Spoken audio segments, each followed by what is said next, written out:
Hey, I'm coming on live today. I want to read something that I posted on my Facebook page yesterday. And today's topic is going to be basically, are you a what if esthetician? Because I think a lot of us are, and we don't even realize it. So today is going to be some hard truths for people, because there's a lot of people who say they want this and then realize that there's work in between to get this. So I'm asking everybody, are you what if estheticians? Yesterday I posted on my Facebook page this simple question. $100,000 a year is actually only $273 a day. $273 a day is actually only $11 an hour. If you had a business that was running for 24 hours, you could make, even with $11 an hour, you could make $100,000 a year. Okay? If you're working 8 hours a day, how are you supposed to make up those other 16 hours? So you see, there's nothing wrong with having a job. 9 to 5 pays the bills, but it's not meant to keep you forever. And we all know this because a lot of us are working for ourselves, or we're trying to transition to work for ourselves. So you save money, you invest in your own business, and it's time to learn how to make money in your sleep, or making money 24/7.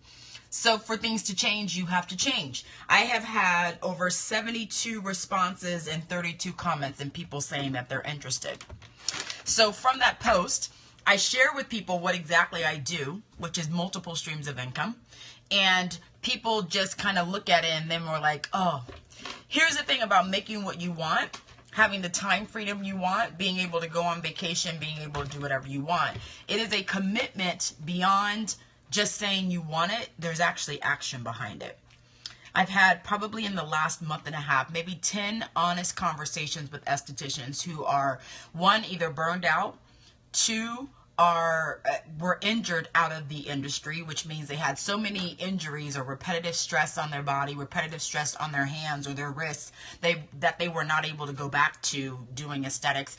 And I asked every single one of them, what was your plan B? Did you ever have a plan B? And every single one said no. And you know why this is? Is because we are so into the what if. What if my business grows to, where I have thousands of customers, I work 6 to 7 days a week, I have full books, I hire staff, what if? We are all what if estheticians. We don't have a plan B. We never do. We would be willing to martyr ourselves or kill ourselves over being an esthetician instead of understanding that we have a shelf life. And I have had a couple of them be moved to tears because I told them, what in your mind said that you had to almost kill yourself physically in order for you to say that you were an esthetician? If you are at a point where if you could not go to work tomorrow and you had to cancel all of your tomorrow scheduled appointments, you would never be able to recover, or it would take you months to recover. You have to have a plan B. We pin ourselves into this industry so hard and so faithful that we don't understand there is a shelf life. There's a shelf life. So I have had where am I at? I'm at year 14. 14 years I've done as being an esthetician. And I've talked to people who've been in the industry 30 years, 20 years, 25 years. And guess what? Every single one of them have said, I worked myself to where I couldn't work anymore. And I said, but why? What is it that's who or what or where did you get the understanding or the idea from that said that you had to work yourself till you couldn't do anything anymore? Where does that come from? She's like, but I loved it.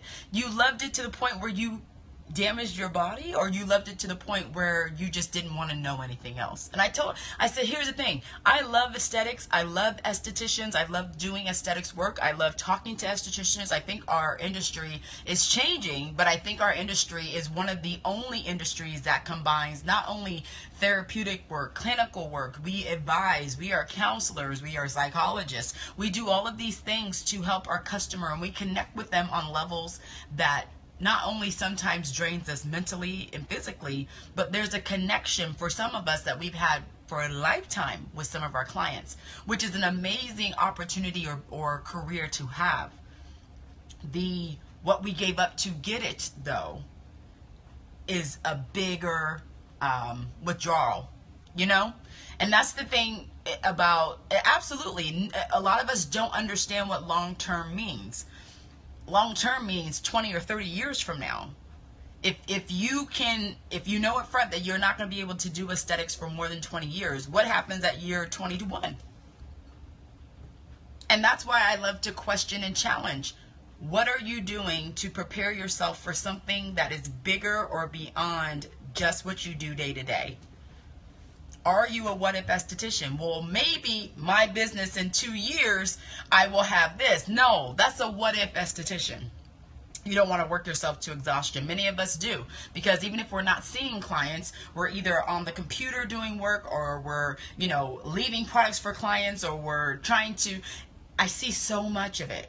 And to me, it's so mind-boggling because it's a very simple system. It is. But we don't want to listen to plan B. We don't want to listen to plan C. We only want to listen to plan B and plan C when our body shuts down and says, nope, no more. Or the carpal tunnel says, nope, no more. Or the neck says, nope, no more. Or the back says, nope, no more. And that's a horrible place to be in. That's an absolutely horrible place to be in. But my whole thing has always been how do I have money coming to me when I physically don't have to do anything? And that started when I started my career. And the part about the multiple streams of income has always been, if I don't physically have to do anything for it, then it's truly a residual income, meaning it's an income that I don't have to physically talk or touch. Yep. And this is the problem with all of us. We just don't want to. We don't want to.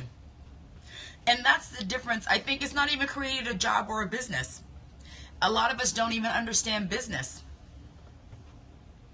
Because I talk to and say, okay, so what do you do? And this is the conversation we had last week. What do you do with people when they come into your business? How do you strategically keep them as a client? And you know the response I get? Well, we're going to book them another appointment. That's not strategically keeping a client. We do the same thing that someone does across town. Every esthetician does the same thing. Facials, waxing, makeup, there's variations of the three. What you do that's different will set you apart, but you have to strategically plan how to keep that client returning. What is that plan? Rebooking an appointment is not a plan. And then I get this look. Single lady, darling, I don't think you're an esthetician, are you? Because the responses that you're coming up with are not aesthetics based. So, yeah. I get the look all the time, like, okay, so what do you mean about coming back? What do you mean about returning? And I said, here's the thing. When you have someone that visits your business, do you have a plan A, B, C? This is how we're going to do a skincare consultation. She came to me because there was a referral. She talked to me because she wants to see what services I offer. She came to me because she wanted to do this. That's the difference. And when you create that difference, and even if you have a relationship with your clients does not guarantee they will return. And this is why I say, as estheticians in business, it's like a foreign language. Because we're great at service providing. We're great at offering facials. We're great at communicating what their skin needs. We're great at removing hair. We're great at removing and telling them the consistent home care. On the business side, we do not do well with understanding how retention is what gets your money more. We don't understand how to buy. We don't understand the times of the year where we have ebbs and flows. We don't understand that. We don't understand marketing. All of that comes into the same basket under marketing and business. We don't get that because customer service will not tell a client to come back. Having products for them will not guarantee that client will come back. So if you don't have a strategic plan saying this is exactly where you have that retention. I have the retention because every single person that walks into my door is going to understand exactly what I offer and why I need them and why they need me. And it's hard for us to do that. It's hard for us to do that because that's not a natural thing for us to do. What we have been trained on, what we study, what we look at is how to treat the skin, how to consult with the client, how to make sure their home care is correct. We don't get training in how to keep your client returning, how to let them and tell them to tell other people about what you do, how to provide for them in a different way that will set you apart from every other esthetician that's around you. That's not our normal. So when I come in, I ask those same simple questions. Why do clients return to you, and what is your plan for them? When you do common things in an uncommon way, you'll command the attention of the world. That's good in theory. And see that that theory is great. But strategically, what are you doing? When you say not uncommon, what is it that is uncommon that you're doing that everybody who walks into your door knows that you're doing? Have you been able to word that? Hey, love. Does every client who come in contact with you, do you understand that every person is a potential client? You always tell them to tell their friends, but only the nice ones. And that's another thing. Telling them to tell their friends is not guaranteeing that they will tell them. I think it's still on my YouTube. I did a Periscope a while ago, I want to say last year, about the reason why a lot of people will come to you for services but will never refer you or endorse you. And it's because of that. There's no plan. Telling someone to tell somebody, that's not a plan. Strategically means, do you know when they step into your business what exactly they're going to do? You have a client that comes to buy your retail. You have a client that comes for services. You have a client that comes just to see you. Do you know exactly where they're going in your business and why they come back? No. And if you don't understand strategic, that tells me already a bigger picture. You don't have strategic plans. Strategic plans mean that you actually are planning out exactly what you want each customer to experience in your business and how you get the retention numbers to be higher. Why do they return? What do they return for? And can you provide for them in every aspect in your business? So if you have ebbs and flows where your business goes up and it goes down, you have busy times and you have slow times. You have busy times and you have slow times. Do you ever pay attention to your busy times and why they're busy? And do the same thing you do when it's busy, when it's slow? Or do you ride the wave and complain when you're slow? And they don't cover strategic planning in school. This is not a school situation, which is why I say estheticians don't understand business. All we're trained to do is to provide services. For your business to survive, you have to know business. When I return for a service, it's because you like the service you received. Single lady, darling. Thank you for your comments, but I'm pushing on an envelope that you're not able to communicate with. The folks that I've been talking to, and I've been on Periscopes for years, are really discussing client retention, not based off of what the service provided, but for clients who are wanting to understand why the business is different. But thank you for your comments. But again, at the same time,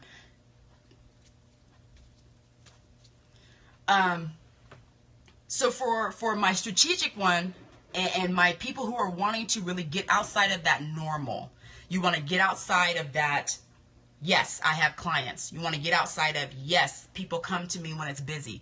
When you really want to stretch yourself and look at your business from a different point of view, that's when you actually start to understand the business world. And I'm finding that a lot of us are struggling with that part. We struggle with it, number one, because when we understand that retention has nothing to do with you. Clients come to you because they like the way your business smells. They like what color you have in the room.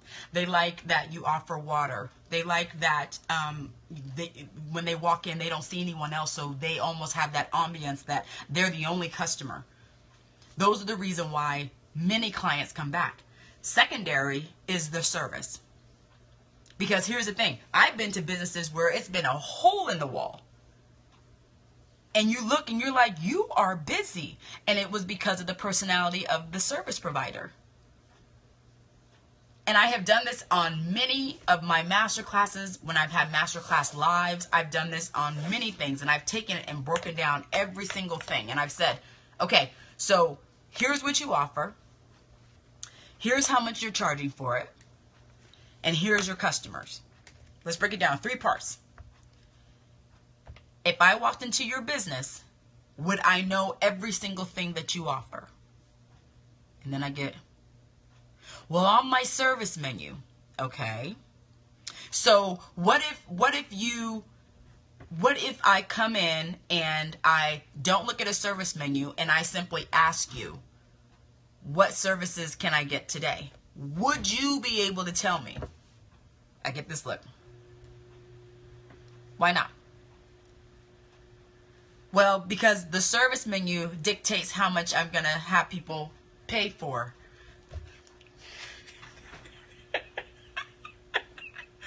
Oh gosh, my husband's distracting me. I'm so sorry.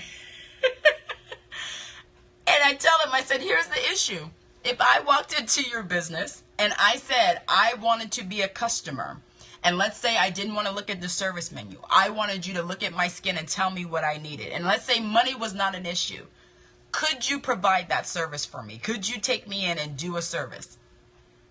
And you know what the response was? Nope. Why is that? It's because we're so tied into, we have a service menu, we have this, we have that. There's so much more that we all can offer. There's so much out there that we can set ourselves apart, that we can make ourselves so unique. We don't want to do it. You know why we don't want to do it? Because it would require us to be way outside of the box. And absolutely, there's no confidence in the ability to do it. When I did a Periscope about 2 years ago about throwing away your menu, oh, you should have heard people just go. And that is true too. A lot of people do not understand skin and products. Absolutely. That's one of the other problems. People want a protocol. Skincare is not a protocol. But yeah, I said, and I still do. I tell people when I consult with them, you don't need a menu. You could have one facial and do really well with that one facial. And I get that, what? Just one? Just one. Protocols are easy, but protocols will jack you up. Not every skin type or skin condition is the same. Absolutely. So if everybody that comes in is customized and I treat your skin for what you need at the time I see you, there's no need for a service menu. And I love when people ask me, well, what's the protocol for your wax? Honey, put the wax on the daggone skin and the hair and remove it. What are you talking about, a protocol? Waxing is to remove hair. You say, yes, I can do a service. I'm a massage therapist as well, so I don't have a menu. And most massage therapists don't have a menu. It goes back to knowledge and being confident. Absolutely. And understanding. You have to set yourself apart. You have to. If we all do the same things, why would someone come to you versus coming to me? I already know why they would come to me. But why would they come to you? That's the difference. And I tell people this all the time, whether I'm waxing at a trade show or whether I'm doing a facial at my masterclass, I've never seen y'all before. Any model that I've ever done, I've never seen them before. I have no idea what's going on in their skin, but guess what? I can do a quick skin analysis. I can ask them exactly what they're using at home. And then I go. And the difference between you and I've never met them before, but their treatment's going to be for them. This last masterclass that we did in April, the model that we used for the facial begged me before we even did the facial. I want a facial. I want to get a facial. I want to experience a $250 facial. I want experience. Got her on the table. started cleansing. And I'm talking to the students at the same time and saying, most people come to me for my touch. My touch is very confident, and my touch is for them. Every client is different. Absolutely. And I always get that question, what do you mean they're different? There's some clients who come to me because they want to be touched. There's some clients who never get a time or a moment in a day where they can sit in a room, have no phone in front of them, no television on, and literally sit there for 60, 90 minutes and close their eyes and be in silence. And when I tell people this and I say, you know, I have no problem charging $250. No problem charging that. But what I'm offering you, you will never get anywhere else. So the model that was there was also a student that was in the class, and she was there and she was laying down, and I started being quiet, and I started, when we were doing the cleansing process and when we started applying, when we came to the massage, I said to, and I whispered to them, I said, you're going to see while we're massaging and I'm doing manipulations, you're going to see her belly go and it's going to relax just like this. And she's going to go to a place and then she's not going to realize that you're watching her. So I'm manipulating and I'm massaging, and she rose up off the bed because of her anxiety. And she said, I usually sleep with a weighted blanket because I'm so anxious. I need the weight on me. So I'm just manipulating her shoulders, and I'm holding onto her shoulders almost like I'm hugging her. And I'm pulling her shoulders down. And I just sit there. And of course, after 30 seconds, you see that belly go. I start taking inhales. I'm exhaling with her while I'm holding her down because she said she needed pressure. So I'm putting pressure onto her shoulders. I'm letting time come forth. I'm giving her the experience that I'm still here. You see what I'm saying? Every treatment I do when it comes to facials is for that client. Not only customizing the skincare, not only figuring out what's going on into them, but it's understanding what they need. I charge for it though. And Jeannie, I think that's the difference. I don't have a problem charging $250 for that. We do. And a lot of you do. You have a problem charging $125 or $100 because our first knee-jerk response is, my clients won't pay that. Yes, they will. Because number one, they can never go to anybody else to get that. Ever. That's the difference between me being an esthetician and everybody else. So when I'm explaining that to people and I tell them, you could go and get another facial, you could go wherever you want, but you will never get a Stephanie Laynes signature treatment. That's how confident I am in what I use and what I do. And that's the difference. For me, it's getting me understanding to other estheticians, you will never get what you're worth until you ask for it. You just won't. And again, I had different situations to push me to that very quickly. And the reason it pushed me very quickly is because I sold products that cost $200, $300, $400, $500, $600. So it really doesn't, it really for me has always been, people will spend money on what they want to spend money on. It's up to me to get them to understand, if you decide to spend this much money, this is why you're spending and this is what you're spending it on. That's the difference. So when I get people that say, I could never do that, okay. Continue to charge your $50. Continue to be broke. If hairstylists can command $200 or a colorist can charge $200 to put some dye on your hair, please help me understand why you can't charge what you're worth for treating and helping someone's skin heal. Why? Why?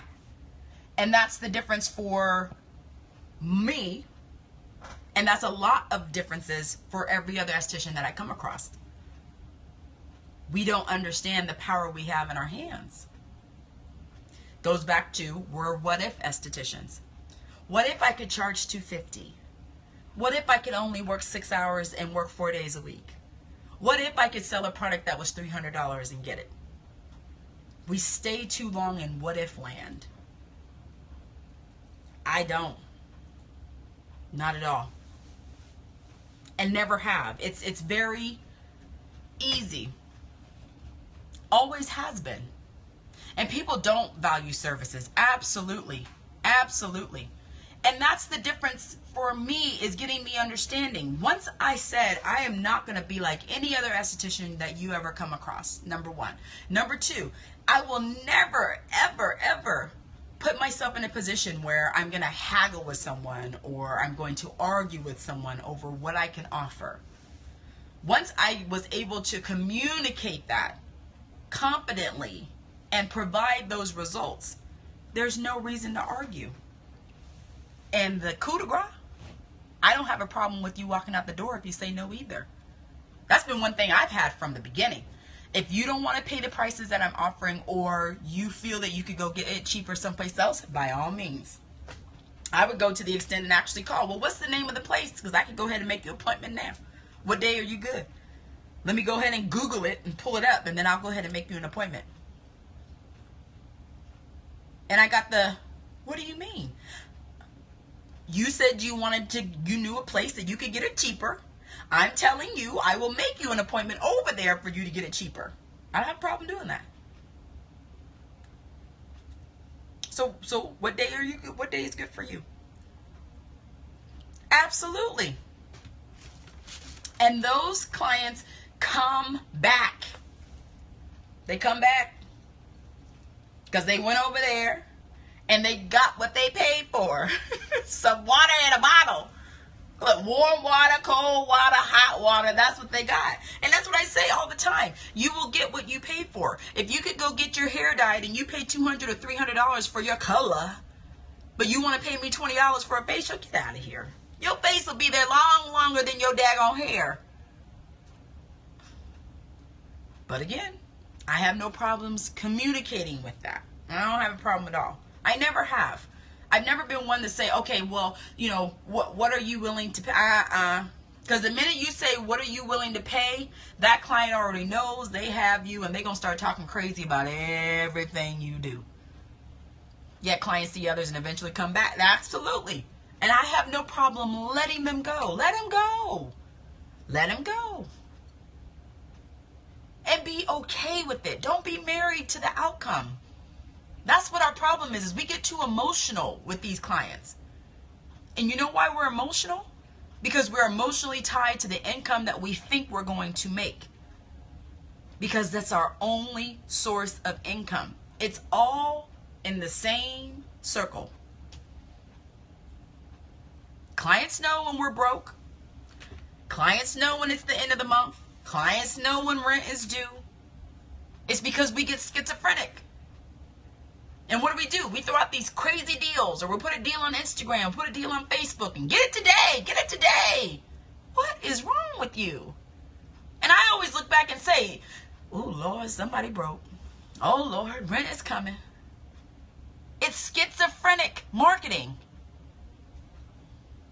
One minute you're talking about, well, you got to love yourself, and you got to do this, and pampering yourself makes you love yourself. The next day, you put a post up talking about anybody that comes in today is going to get $15 off of whatever service they want.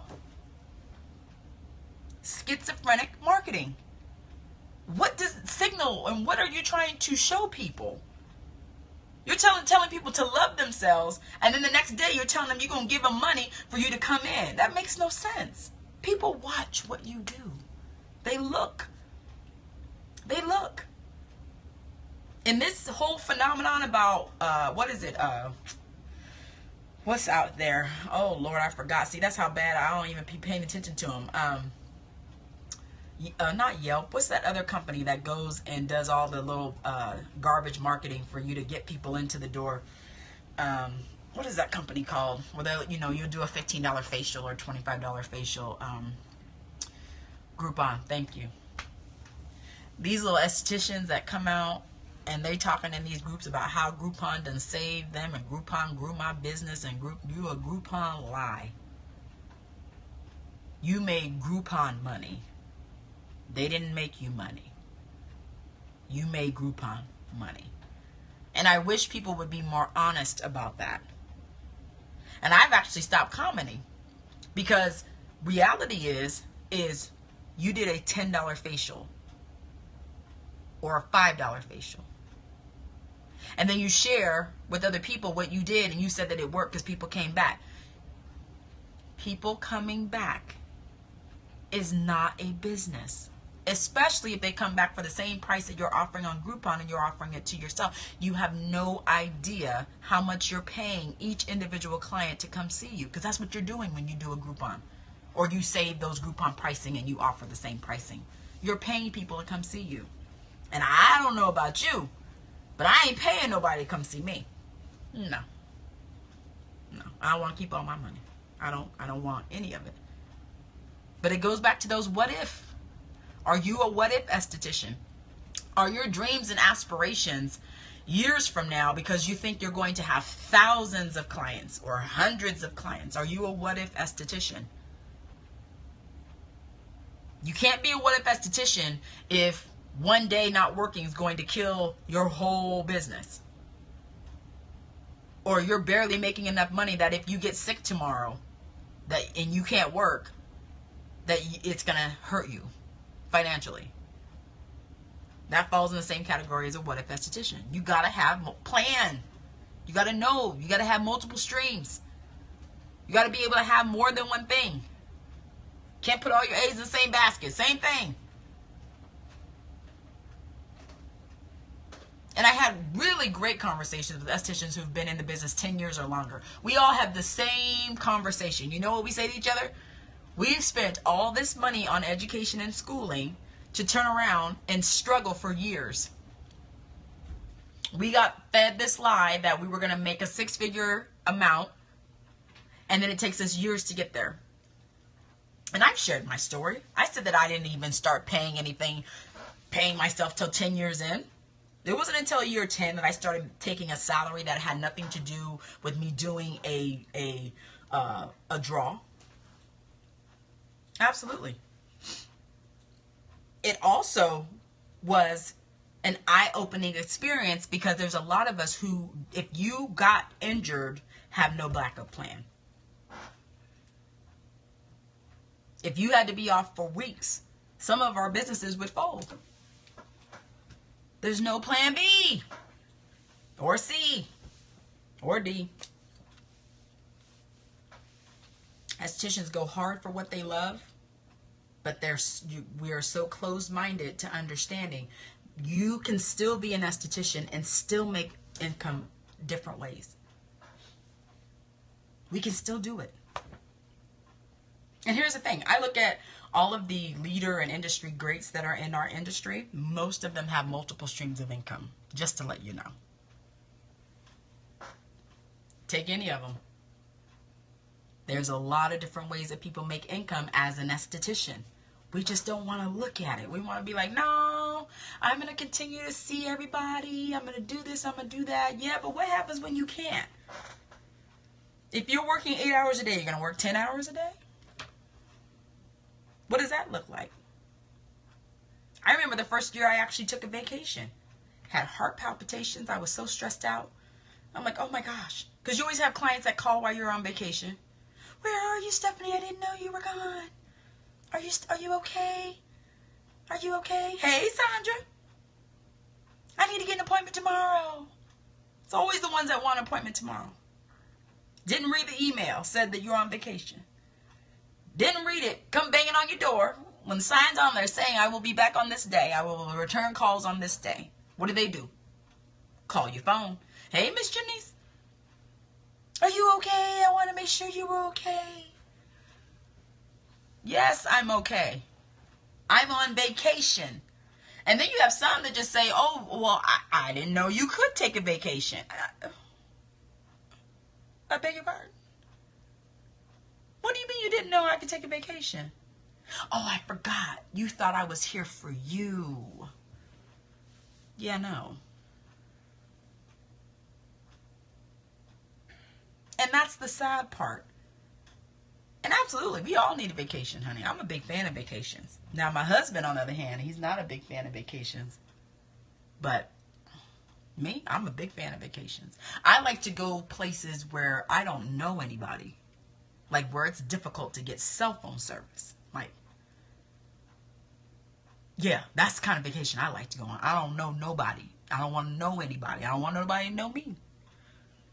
I want to have no makeup on. I don't even want to comb my hair. Those are the kind of vacations I enjoy. Where I'm not tied to a clock or calling somebody or an appointment or a conference call. I like vacations where I don't know anybody. Sometimes if they don't speak the same language, that's even better. Because then I can ignore you. Be like, what? What'd you say? Oh, thank you. This is my... Absolutely. You can be crazy, don't know anyone, and can't nobody see you. Those are the kind of vacations I enjoy. I don't want to talk to anybody. I don't want to communicate with anybody. Nope, don't. I'm fine. I'm alive. Thank you very much. But it didn't happen that way for years. Years after I understood that, sometimes when you take a step away from your business and then you're able to think about it in different ways and you're able to really say, okay, this is the reason I started it. But I'm not doing it anymore. You need to remember that even though money shouldn't ruin our lives, we're here to make money. Absolutely. Let's be real about money. We have issues with money. That's our number one problem. We have issues with money. We have issues asking for money. We have issues spending money. We have issues keeping products on our shelves. We have issues with, we got to order stuff last minute. We'll pay for overnight shipping, which is ridiculous to get what we need because we have issues with money. I've done a Periscope on money before. I've had a money conversation before. And I've said all of those same truths. We have problems. We really do. And it's beyond being an esthetician. That's personal issues. That's personal issues. When we can't sit up there and say, no, I don't have problems with money. Yes, you do. Yes, you do. If you are a person that has to check your bank account 2-3 times a day, you got issues with money. If you are a type of person who wants to say, okay, well, I'm going to pay the bills once a month, but then you don't know what you got issues.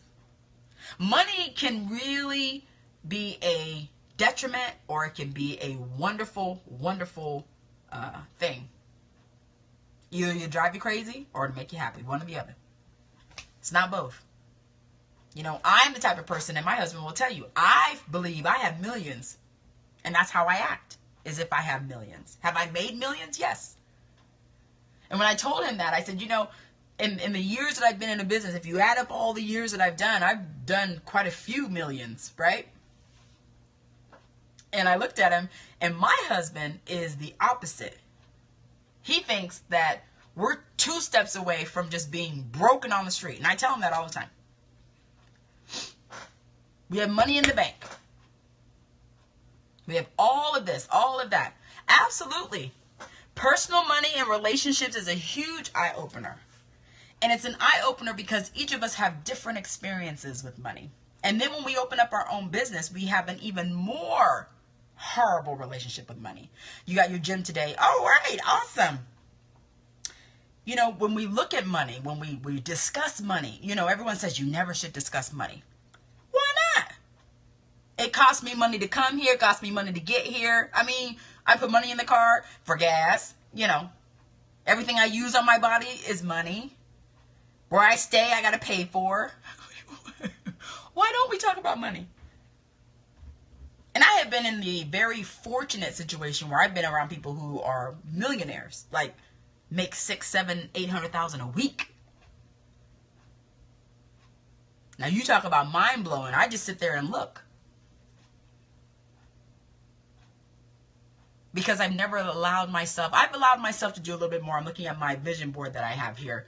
On one of it, because I've done this probably for the last 7 years, one of my little sticky notes that I have up here is to make $2,000 a day and work, and I'm close to that.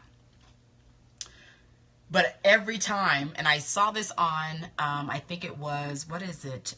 Chicken Soup for the Soul, but it was the other book that came out years ago where it was The Secret. And the author from the Chicken Soup for the Soul said that he put on his ceiling over his bed every night the amount he wanted to make every day. And he did that for years, but he always increased it. Mine, I put onto my mirror in my bathroom because I spend a lot of time in the mirror. You know, us women. Mine started off with saying I wanted to do $100 a day. And then when I started doing that, I took it off. And then I said I wanted to make $500 a day. And I took that up. When my husband met me, it was up at $1,000 a day. Every day. That's how much I wanted to make. And now it's at $2,000 a day, right?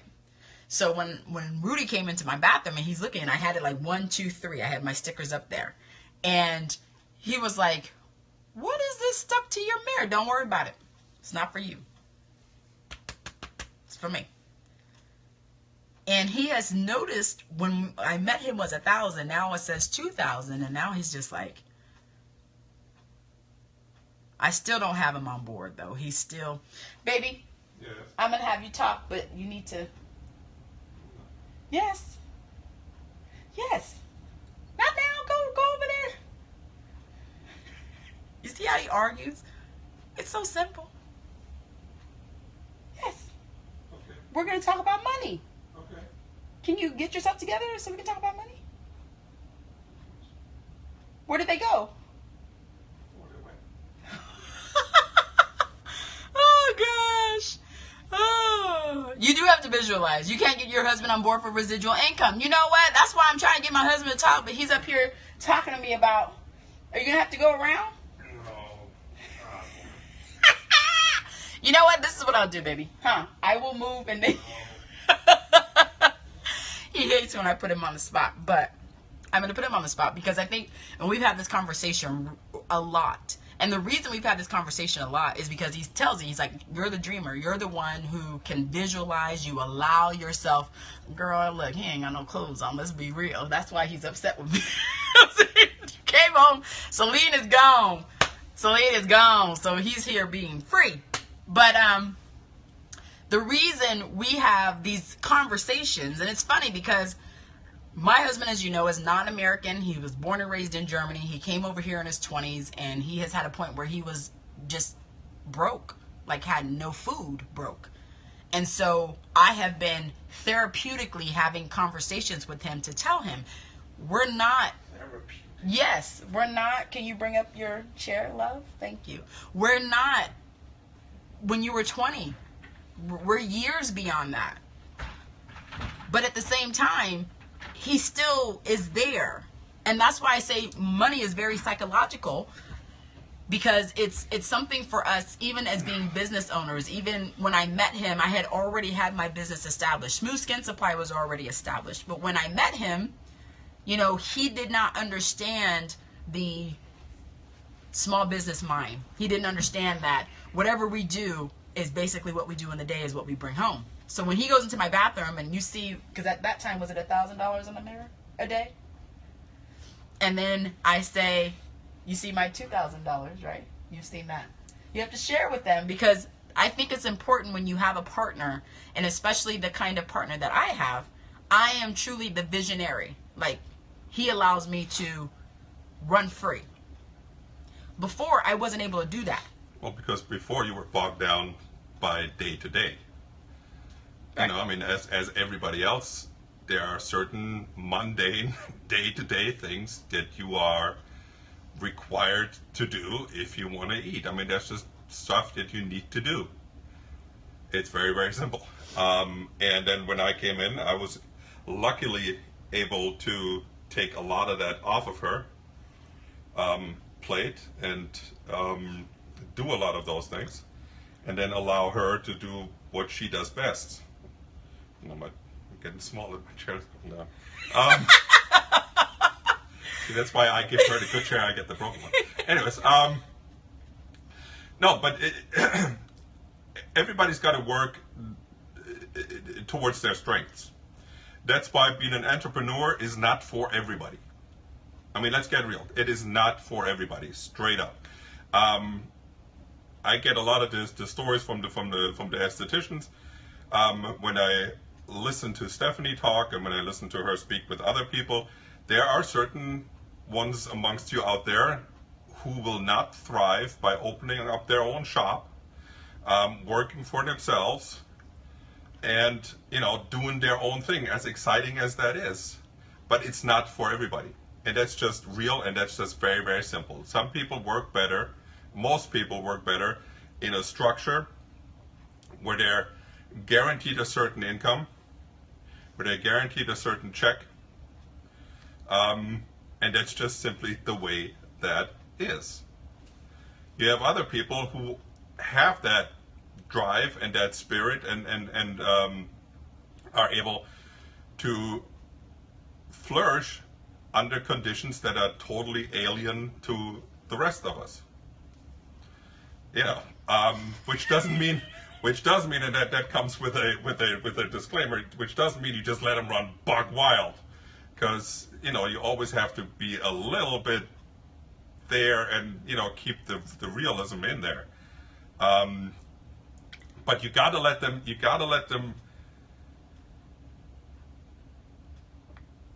set their mind free and go, we can do this and can do this and this and then do this. But then you also, you got to be realistic. Okay, that's a great idea, but that'll never fly in 100 years. Or explain to me why it will fly. Explain to me what it will do. And out of 10 ideas that you have, and you want to just charge into it, not all 10 are going to work. And that's the part, I think, for us, is because my business was already established when we met. Matter of fact, we went on our date. I thought it was over. The next day, he comes walking in. The next day, stalker, right? I didn't even tell him where I worked. You see what I'm saying? Didn't even knock. Just came walking right in, looking around. Came and gave me a kiss, and then said, show me what you do. And I said, but our relationship has changed because he truly allows me to really just run and do what I want to do. My husband is very much in the structure, as you can tell. Yes, stalker.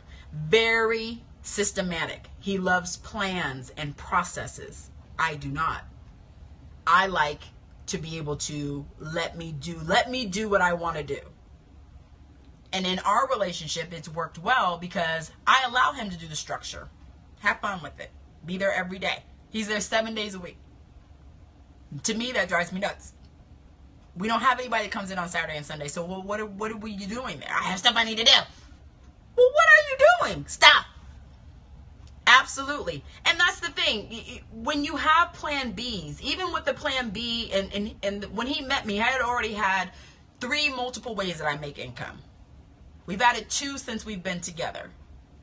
And even in the adding, both of them, since I've invited him into the conversation, he said no.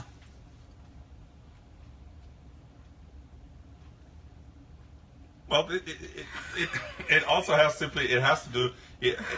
We're gonna divert a little bit from here, so I don't look like a total idiot. No, it comes from personal experience from where I come from. You got to realize that I came to this country with a suitcase, medium size, a bag, and $500 in my pocket. That's it. And that's how I arrived here. Everything I have done so far and everything I've done since then, I have earned by myself. And in the business that I was in, she said you have to be extremely smart if you're with me, baby. In the business that I was in, it was very, very simple. If you don't work, you don't eat. So I have long periods where I would work every day, 7 days a week, not for months, not for weeks, not for months, for years. I had periods where I would work 3 years straight every day without a day break in between. But it was totally normal because that's what you do. Because if if you lose your place, if you do not work, you don't eat. So it is very hard for me to convert to Stephanie's thinking of, don't worry about this now. This is the thing. We got it. Everything's fine. We can do it. For me, it's much more, no. I got to see what's here. I got to have this money. I had to have this in my hand, and then from then we can, venture out and can do what we want to do. But there's always, for me, the need to have a certain security. I'm getting better at it, but that's why this also works. And I understand a lot of people are in the situation nowadays. You have a job, you're in a position, you cannot afford to leave, you cannot afford to just simply go, what the heck, I'm going to follow my dream now, as nice as that always seems, and as as good as that looks like in movies.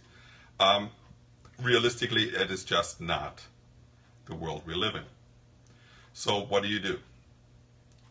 If you're lucky, you have a partnership where one can take over the day-to-day and the other one then is free to, explore what is out there and go ahead and charge into new territory, which is then hopefully successful. And the thing is and why Rudy says no, and I think this is why our relationship works, because he says no, I still do it anyway. And he knows I'm going to do it. And when it's more of, okay, you said no, but now I'm going to really prove you wrong. But then the smile comes on his face when he gets the check. See, and that's the part for me, and I always tell him, do you think we would have anything that we have had I not said, I'm going to do it?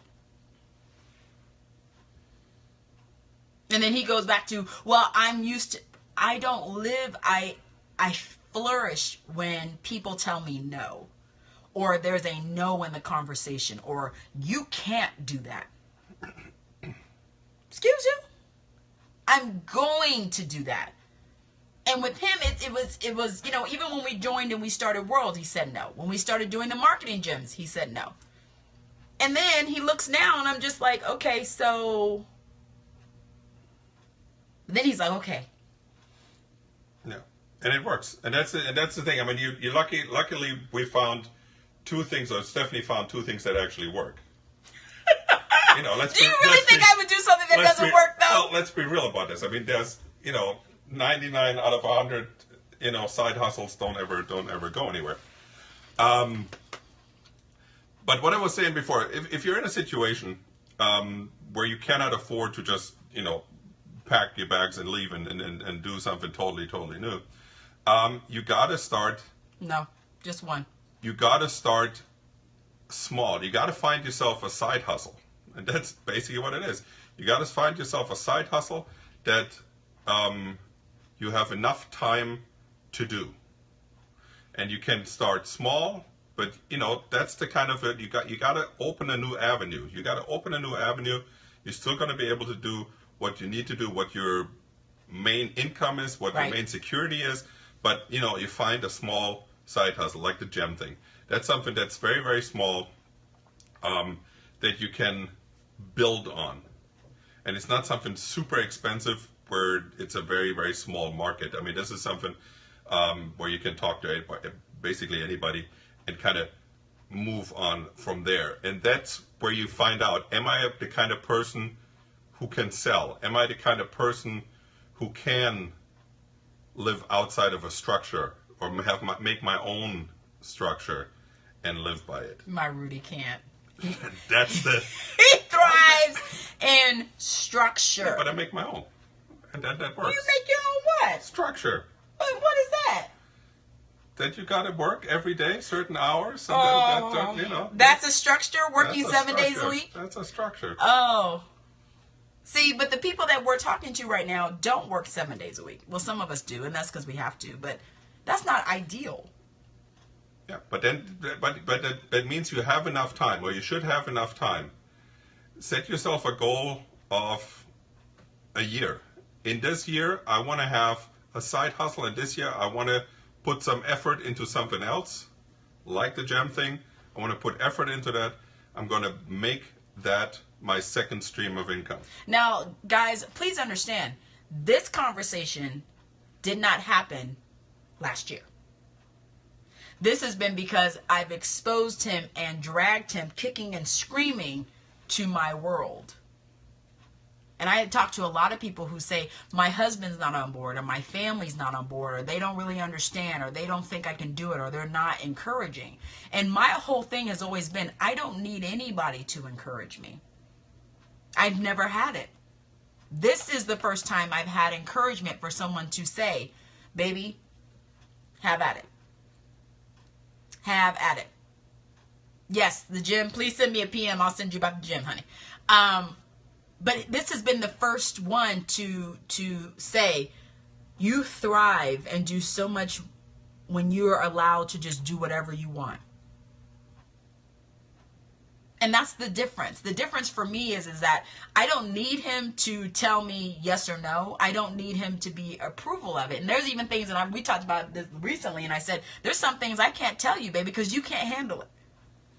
You know, when I tell him that I have a multi, big deal on the table, and sometimes it falls through, sometimes it changes. His heart can't take that.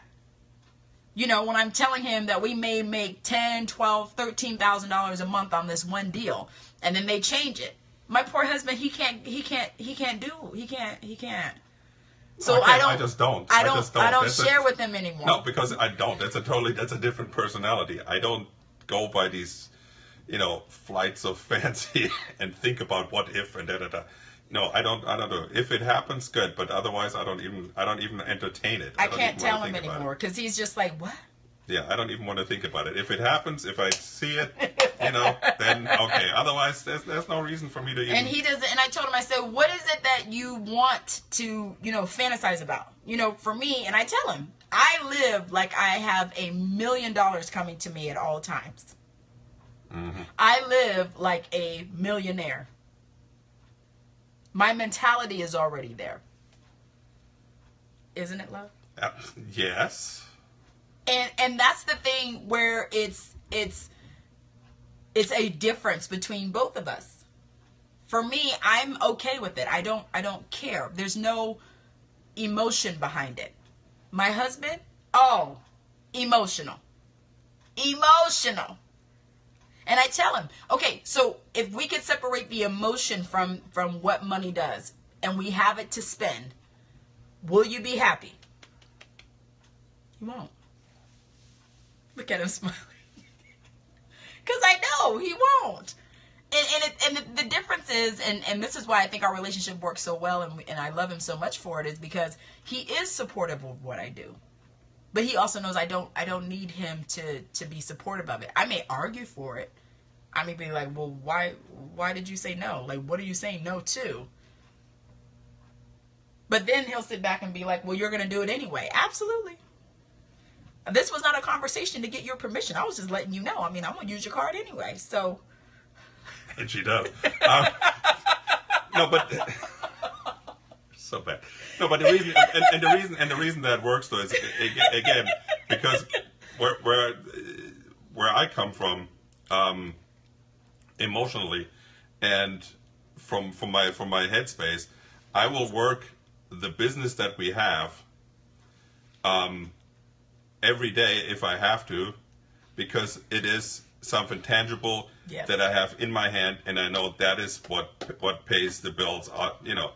The other stuff, if that goes the way it's supposed to, then at some point, I don't have to work every day, or this is not going to have to happen because it'll take that over. But until that day comes, I don't think about that. I don't allow myself to think about that. He doesn't because allow. No, and I've never have, because again, if you come from a position, and if you come from an experience where you have literally nothing, where you don't know where your next meals comes from, right? or where you live on one meal a day. And if you have those experiences, that's stuff that doesn't leave you. It doesn't leave you. That stuff scars you and marks you. I'm not saying it's a good thing. I'm not. I'd rather be, woo, like her, but I can't. And that's why I will work and do what is there, what needs to be done and what we have. And that's why that lets her experiment and go out and, do these amazing things that hopefully work out in the end. And that's the whole idea. So if you don't have that partner, if you don't have that fallback, right, you will though have enough time in the week to start something small, to have an avenue. One of you I just saw earlier drive 100 miles a day. I did that too for years. 4 years. 3 hours round trip every day. That's a lot of time where you sit and listen to the radio. That's a lot of time where you can figure out something. Thank you, Denise. To do. Right? And nowadays with technology, where you can be on the phone, because you're not supposed to text while you drive, but you can be on the phone or do other things that you do something positive and you do something constructive during that time when you drive, for instance. Or if you're only working 5 days, there's still 6. See, but here's the thing with Rudy, and this is what I tell him. When we met, he was commuting an hour each way, and then on the way back, it was an hour and a half, right? And he was working 7 days a week. He was working 3 jobs. He would sleep in his car in between shifts.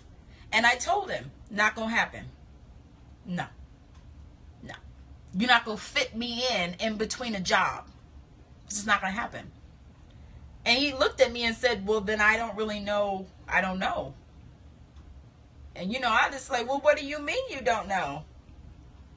And here's the part where I think for us, when we look back at it, you working because that's all you know to do. You're doing all of this because that's your normal. For most people, working 3 jobs and sleeping in your car and having an hour and a half in between shifts is not normal. You have money in the bank, but you're still working like you have $1. I told y'all the story about the 99-cent store. Eating that daggone stale food. Taking me in there. I thought we were going shopping in the grocery store. Tell me I gotta go shopping. I'm like, oh, this is nice. We're going to the 99-cent store. And he was shopping. I'm like, and this is at the time I didn't know he was working 3 jobs. So of course I'm under the assumption, I'm like, oh Lord. He's cute, but is he on food stamps? Is he on food stamps? And I'm not knocking food stamps, but I didn't know. And if you are, I mean, shopping, baby, I need you to go get that box over there. I need you to dig in that pile over there. What am I digging for?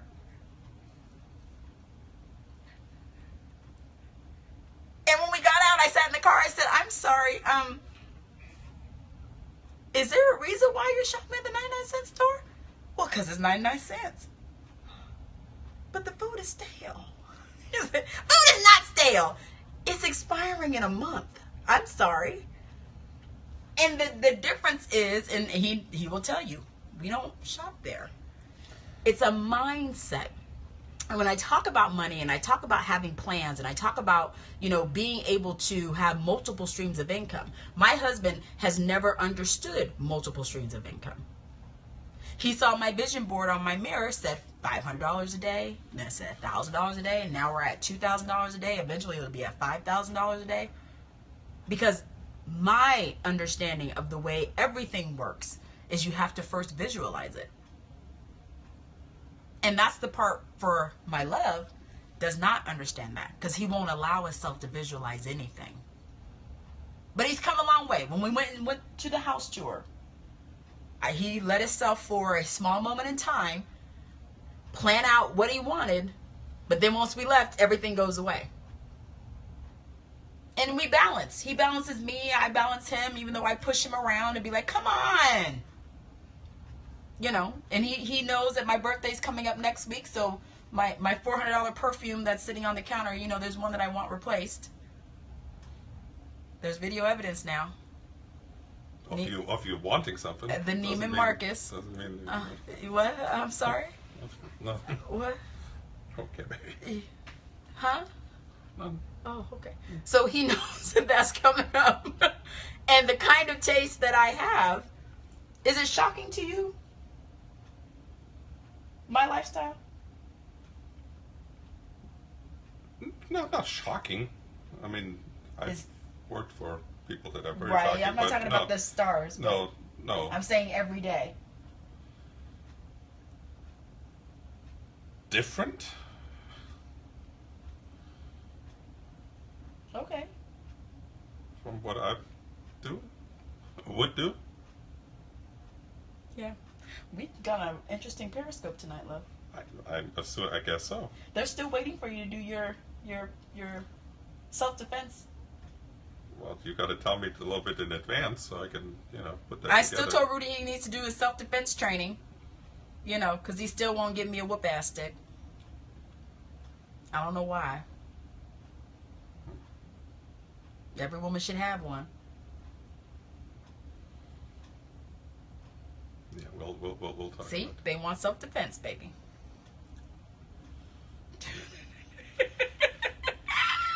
We all need a whoop-ass stick, baby. We'll set that up. No problem. Okay. Thank you, love.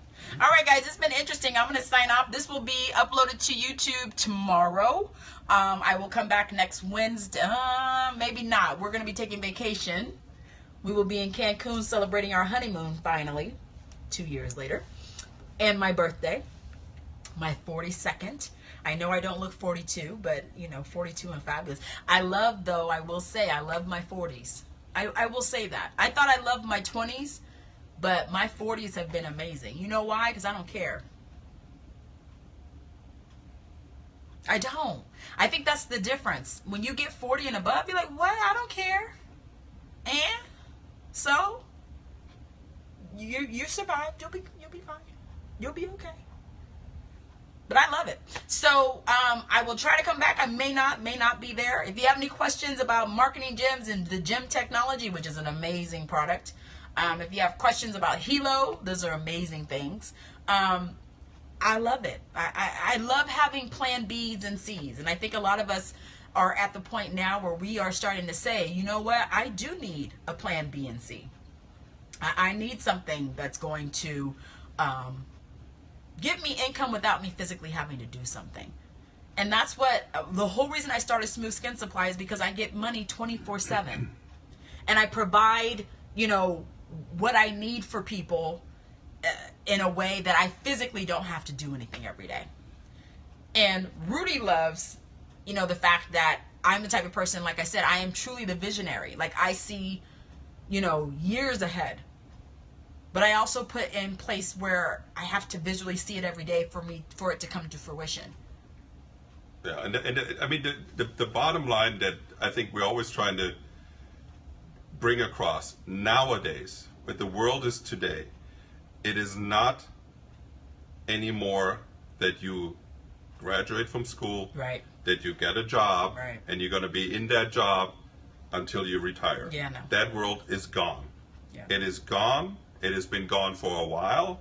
It will never, ever come back. Nuh-uh. That's it. No. And everybody has to come to grips with that. And a lot of people still have that mindset because that's the mindset of their parents and their parents' parents. Yeah. Yep. But that's gone. It is gone. So every job that you're in right now, will you have that same job or that same position in 5 years or in 10 years? Probably not. Which means all the security and the insurance and all the other good stuff that hopefully you have with your current position, that's going to be gone too. So the plan B and the plan C and D, if you can make it, nowadays is not necessity. Something that you want. It's something you have to have. Yeah. That's what we're trying to bring across, and hopefully with the couple of things that Stephanie is cooking and going to be able to Share everybody. That'll help. And that's the thing with Rudy. He really understands the plan. I mean, if you've never heard his story, I mean, his plan was taken out from him in an instant. When I met him, he was working the 3 jobs. He was driving an hour there, an hour and a half back. He was making excellent money, but a crackhead essentially took it away within a minute. He was working. Crackhead broke into the house. My husband, as you can see, should not be running, but he ran because that's his job. He ran to get this perp. He turned the wrong way. His patella tendon snapped. His kneecap got lodged into his thigh. When he fell on the other leg, kneecap snapped and the kneecap lodged into his thigh. We're at what? 2.5? 2.5 years of rehab to walk, to sit in a chair, sit on the toilet. 2.5 years. This happened a month and a half after we met. And most important for next week, dance. Yes. So that was taken from him. We had just been dating. We had been dating maybe about 6 weeks. Could not walk. He was bedridden. Where were we at? 3 months. Could not drive. Nothing. My big, strong, burly man could not walk. He had a walker. He had everything. He had a walker. He had everything. Could not walk. Rehab. Couldn't drive. We would have to put him in the back seat. His legs were straight. He wasn't able to bend his legs for 6 weeks. 6 weeks? Months. Yeah, he couldn't bend his knees. Couldn't bend. Can you imagine not being able to bend your legs? Even when we would have to turn him, he couldn't bend his legs in the bed. They were straight and they were in braces. That was taken away from him in one instant. So our relationship became even more stronger because, when the doctor came in and said, well, first of all, he told me to go away. Said that I could go away and, that I didn't deserve this or whatever. What did you say? You said something. Yeah, because you didn't, sign up for I didn't like sign that. up for this, so I could go ahead and go away, right? And I just looked at him like, okay, those are the drugs talking. Shut up now. But they told us in the hospital and said, if you don't take him and care for him, we're going to have to put him in a rehabilitation home. And I looked at him then and said, okay.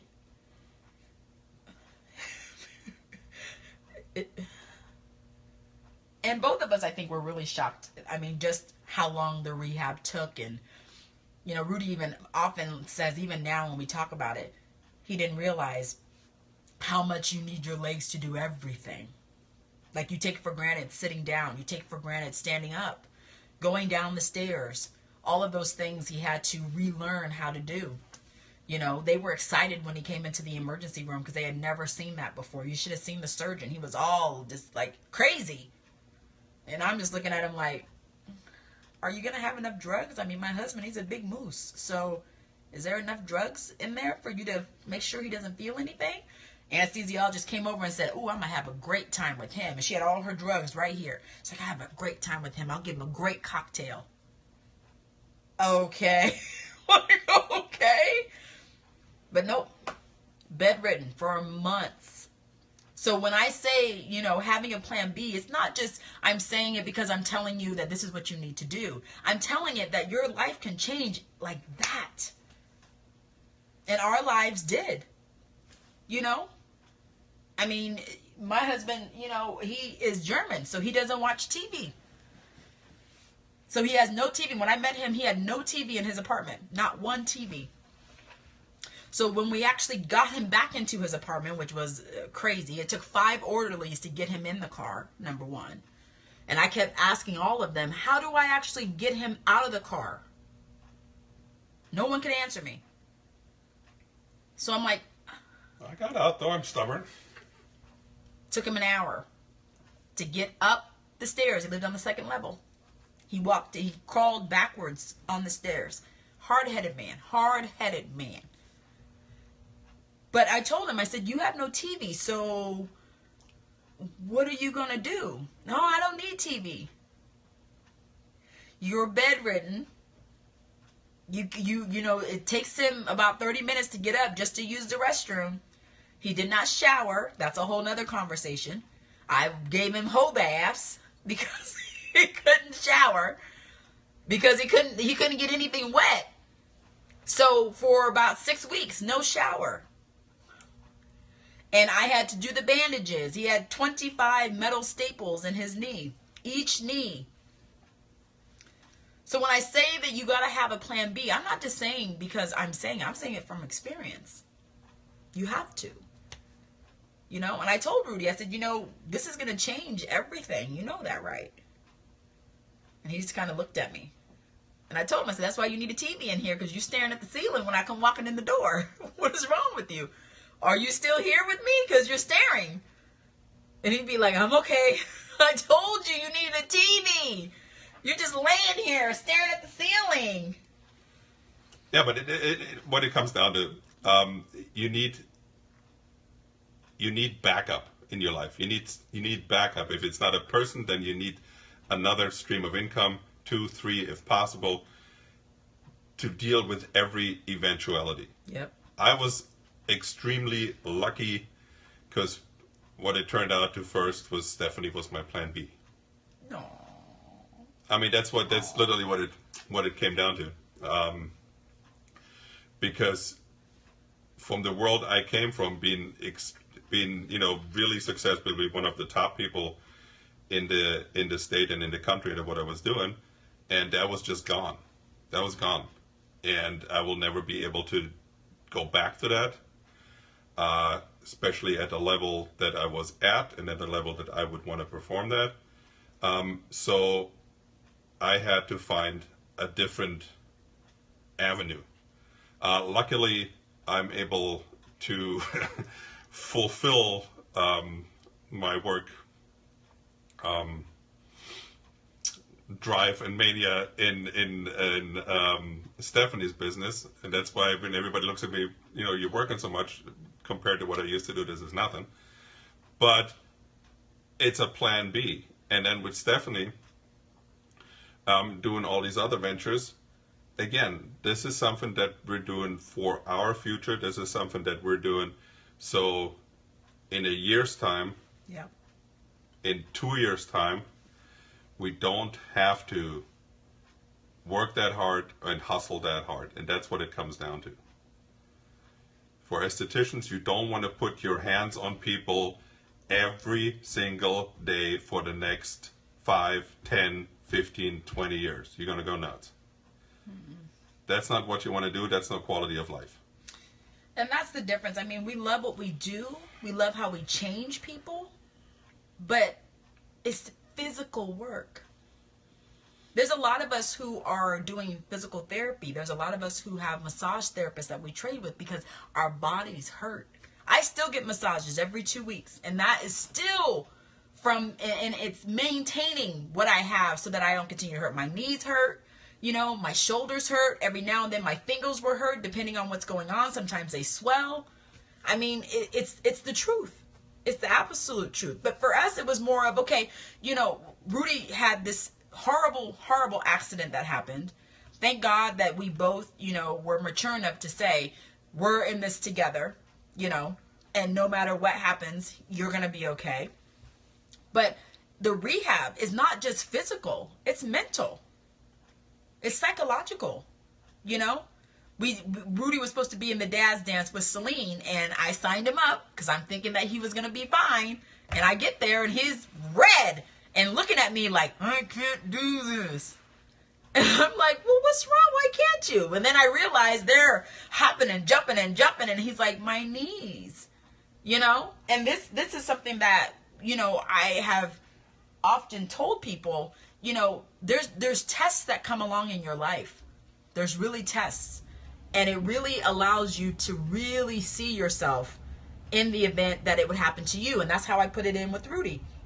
Had the roles been reversed and I got injured, would he have done the same thing for me? Absolutely.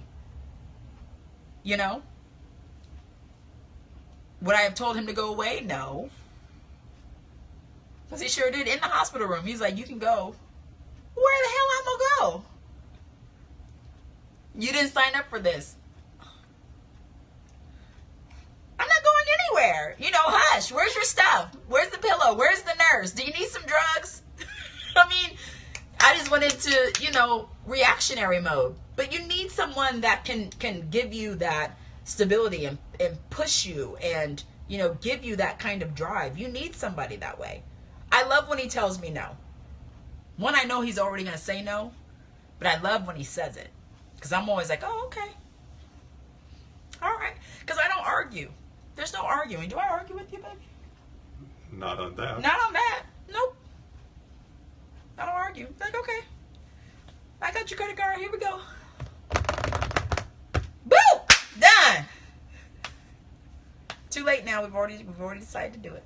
So anyway, guys, I'm going to sign off. Like I said, we're going to try to come back next week. We'll see. Maybe I'll come back from the beach. Do a quick little Periscope. Just depends on, you know. I'm hoping that he has some things planned. Oh, Lord. He ain't got nothing planned. Try not to get sunburned. Oh, God. Anyway, we will come back. And if I don't come back next week, I'll come back the following week when we're back already from there. Don't forget, this Saturday, I'm having the live Brazilian wax training. It is going to be online. It's Saturday at 7 o'clock Central Time. So 5 p.m. Pacific and 8 p.m. East Coast. And this will be my only live training that I have this year. So everybody's asking to do one. Nope. I'll plan another one for next year. But it will be recorded, so in the event you are not able to watch, but you want to watch it recorded later on, it'll be available on my website, StephanieLaynes.com. All right, guys. Have a great evening. Bye.